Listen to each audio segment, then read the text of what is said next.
And greetings, air acolytes, and welcome back to another exciting adventure on Breaking Wind, an Avatar The Last Airbender podcast, working our way through the second season of The Legend of Korra with Night of 1,000 Stars. Ooh. I love the wordplay in this one, because you expect, like, meteors or something like that, 1,000 stars, but no! It's literally just a Hollywood movie premiere. Like, I don't know if you ever saw this down in Australia, but back in the 80s, we used to have Circus of the Stars. Oh, yes. Yes, we did Circus of the Stars. Oh, you'd have stars from like Three's Company, and that's incredible. You might get the $6 Million Man there.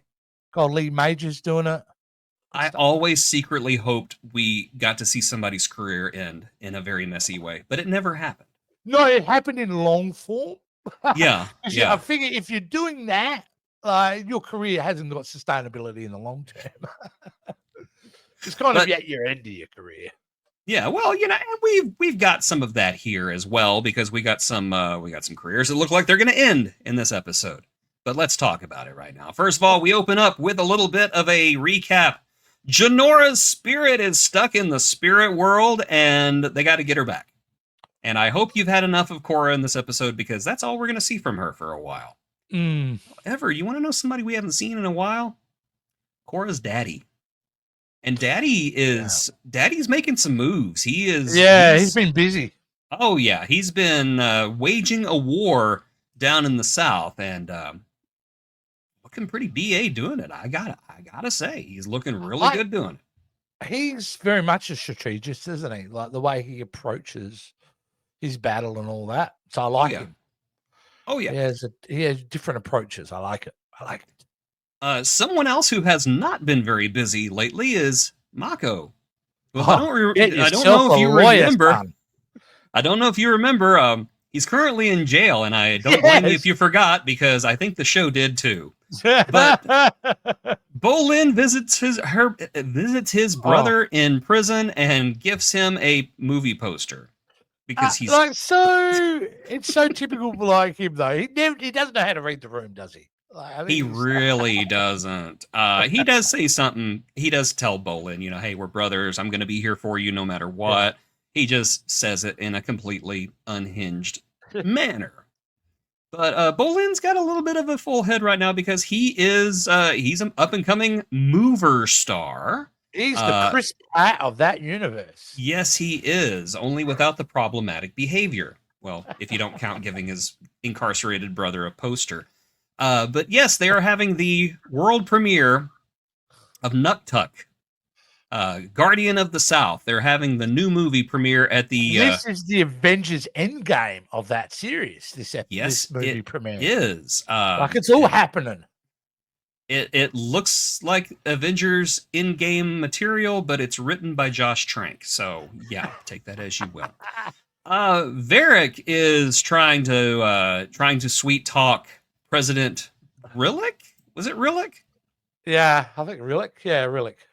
So the president in Avatar and the president in Star Trek have the same name? Might be. Oh my gosh. I wonder if that's intentional. Both of them Paramount. Could be. It could be, yeah. Interesting. But anyway, Varrick is trying to talk Rillick into supporting the war in the South, and even goes so far as to making a quite uncharacteristically passionate speech about it. But of course, we know Varrick is not a good guy at this point. Varrick is manipulating things quite a bit. Quite a bit. But the movie goes on, and it is a quite an... it's a classic, Jace. Come on, it's a classic. It's an interesting film, I will say. You don't tell me you don't get emotional when you see the arms go over the pandas. Oh, yeah, I got it. That's what I will love about what they've done with this. Every time they show it, they purposely animate it to show here how bad the special effects are. It's like, you know what I mean? Like, they're not trying to say with this show that in that world, films are of any quality at all. It reminds me of the episode of Avatar, the Ember Island Players, where they put on the big play. And just like you could honestly stage that play that they did in the Ember Island Players with all their special effects and everything. You need a big stage to do it, but you can do it. They needed those guys to run the movie because Yes. that was way better than the movie. It was, but it just kind of reminded me of that. Yeah. Bolin and Asami take a moment outside because Bolin is missing Team Avatar. He wishes that they were all back together. Yeah. And Asami's like, yeah, I wish my boyfriend were out of jail, because if he was out of jail, everything would be perfect. Yeah, I'm sure it would be. I'm sure it will be. And Bolin finds these two in a locker. Awkward. Yeah, so so awkward. That's a bit too close, I would say. Just a smidge. But anyway, there is a plot to kidnap the president, and Bolin goes in to blow the plot wide open, and he does it by competitive airbending, not airbending, by competitive bending, pro bending. There we go. Frisbee golf. Hey, you know what? I really like the callback here. I thought it was very clever that they used the pro bending arena to screen the movie, just so we could have the callbacks of Bolin fighting, and I don't know, I found it a lot more realistic. Yeah, it works. It works. There's no doubt about it. Bolin wins, flawless victory. So yeah, friendship again. Friendship again. So Bolin saves the president. And Varrick is caught, and Varrick goes to jail. Yeah. And then, you remember Korra, right? Korra shows up, and she goes to Rillick and says, "Hey, Rillick, Unalaq isn't just trying to take over the South; he's trying to take over the entire world." And Unalaq, by the way, I am the star of this show. Yes. Why am I not in enough scenes? I am not in enough scenes in this show, okay? There was an entire episode without me, and oh my god. Rillick is the worst president ever. He's the worst. Because she literally tells him, Unalaq's going to destroy the world, and he responds with, "That's why I have to protect Republic City." Yeah. Where is Republic City, Mr. President? It's on the world. Yeah, without a world, there ain't no Republic City, you doofus. You're right. Second worst president ever. Yeah. The worst in that world. Worst in that world. Korra greets Mako as one does a friend who you're not going out with. I had to kind of like dial back in the Rolodex of my brain to go, because it feels like inappropriate, and then I'm Rolodexing in my back, going back to the memories of previous episode, going, no, from her point of view, that probably was not inappropriate at all. Yeah, because she's lost a lot of her memories, but you want to know who hasn't lost her memory? Asami will. Oh my god, this is the most. I felt like leaving the room out of awkwardness. Yeah, I know it's a TV show, but I felt like I don't want to be seen in this space right now with these people. I just wanted to leave because I'm so tired of the love triangle. I'm so tired of it. I don't want it. It is now. I don't want it. Is, but it's a good moment in that love triangle. It's one of the better moments because it does create that awkwardness where, at the same time, it's not great because if you're hating the love triangle, it indicates it ain't over yet. They do dump the love triangle eventually. I promise they do. Oh, I think honestly, I've said before, I'm enjoying this season a lot more than I did the first time, and I think the first time I was so against the love triangle that I think it just tainted my opinion of the entire season. Gosh, yeah, so you were blinded by it. And you couldn't see all the other value it brought to. I just need to calm the F down is what I need to do. But you want to know who will never calm the F down, and that is Varrick, who is in prison. I can only assume that all white collar criminals have prison cells like this. Oh, I loved that he designed the prison and he designed a special room for himself because he kind of figured he was going to end up there anyway. I can't hate this guy. No, and the fact that he's got his assistant there. Yes, he's got his assistant. Julie's there. What the heck? I don't know what he's paying her, but it is definitely not enough. But Varrick does tell them, I just wanted to sell weapons to the South. I wanted to start a war, for good and for money. And then he gives them a battleship. Here, take my battleship. I'm not using it. That's for an apology, though. Doesn't he give it to him to apologize for really what he's been doing? In a way, it's like, Yeah, oh, you know. I know I stole all your weapons and stole all your product, but here, take my battleship. Yeah, take my battleship. You have a battleship? Of course I have a battleship. What, do I you think bought I the wouldn't first make myself one?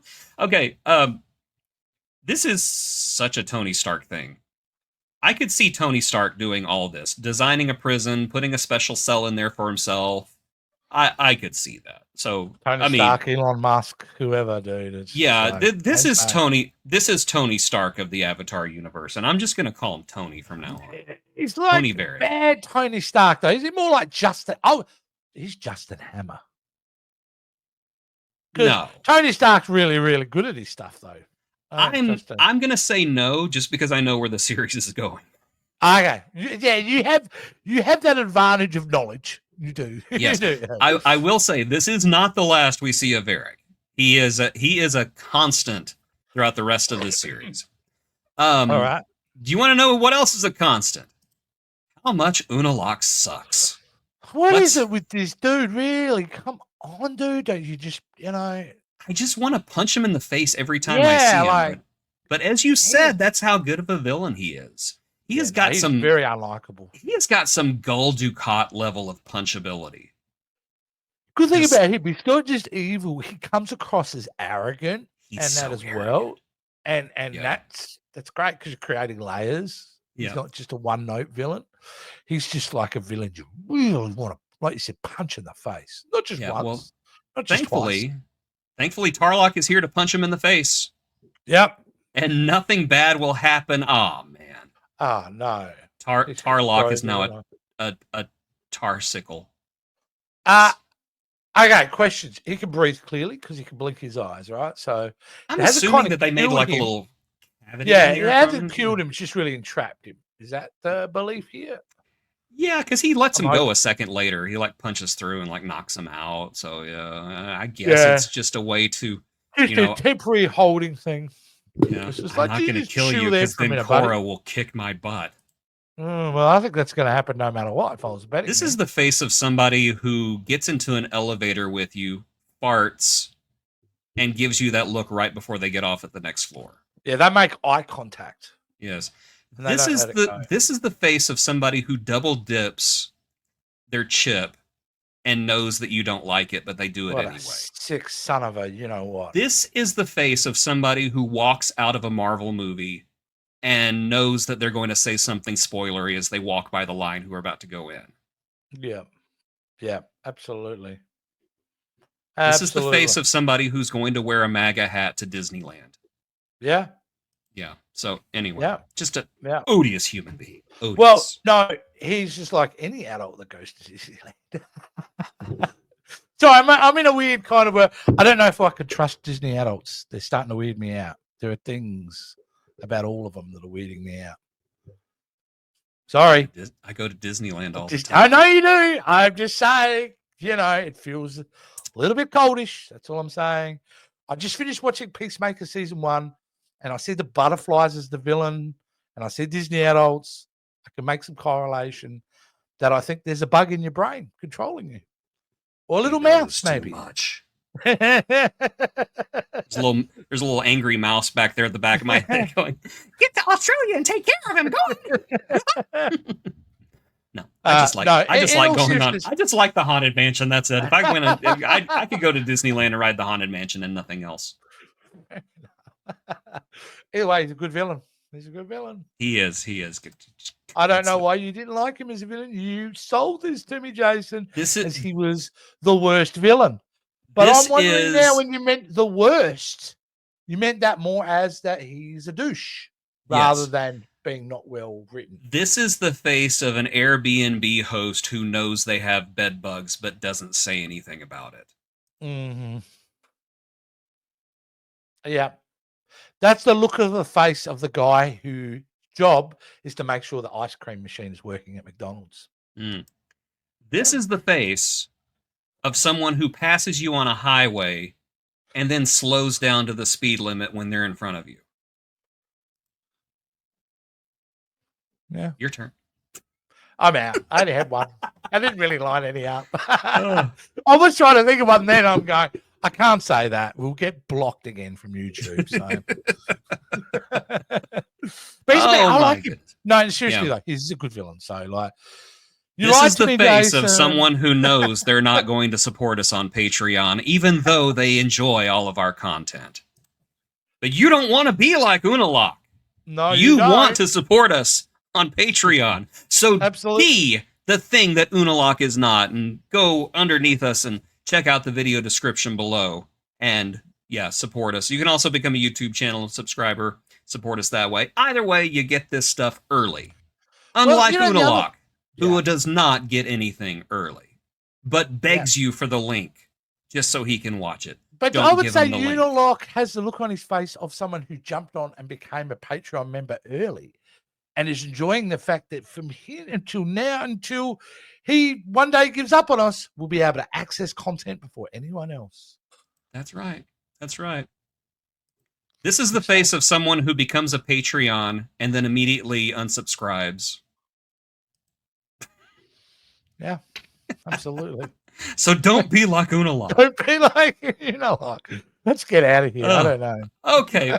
Next time, we are going to be taking a look. Oh, this looks good. It's an episode called Harmonic Convergence, and I can only assume it's about learning to play the harmonica next time. Well, they teased this last episode. Yes. So, harmonic convergence is whenever the harmonies converge. So I'm then guessing that this, I would say the rest of the season, if I was a betting man, is really now just happening over several days. Oh, right? I would even say less time. Yeah, because like, last episode they said, in a couple of days, a harmonic convergence. And we've already had. So yeah, I think everything is just almost happening in real time at this point. The rest of the season is pretty much like this. Yeah. That's cool. That's cool. And that's what's inside Unalak's head most of the time, by the way. Absolutely. This is the face of a man who doesn't watch until the end of the video. I don't know. The more